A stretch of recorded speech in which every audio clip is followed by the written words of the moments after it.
Déjà oublié, la séance de petite baisse d'hier, le CAC 40 est reparti de l'avant et termine la journée à plus 1,47% vers les 6861 points et 3 milliards d'euros échangés. Sur la semaine, eh bien, l'indice aura progressé de presque 6%, une bien belle façon de démarrer l'année.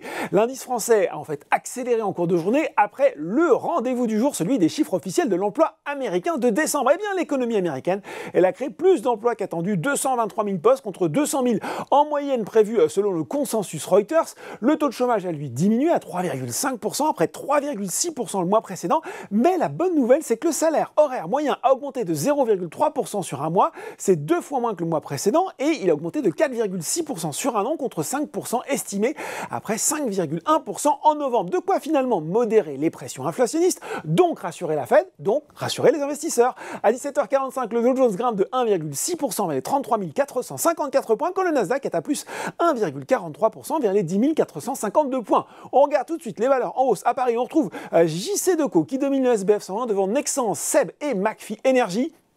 Sur le CAC 40, c'est Renault qui passe une nouvelle fois la ligne d'arrivée en tête, la marque aux losanges qui grimpe de 15,5% depuis le début de l'année. Les valeurs du luxe, LVMH et Hermès sont également à l'honneur. Si on regarde cette fois-ci les valeurs en baisse sur le SBF 100, eh bien la partie a été difficile pour Ubisoft, plus fort repli de l'indice, l'éditeur de jeux vidéo qui avait déjà été pénalisé hier par un abaissement d'objectif de cours de Bank of America qui vise désormais 20 € contre 31 auparavant et reste à sous-performance, estimant que les objectifs fournis par l'éditeur de jeux vidéo pour l'exercice 2023-2024 était sans doute trop ambitieux.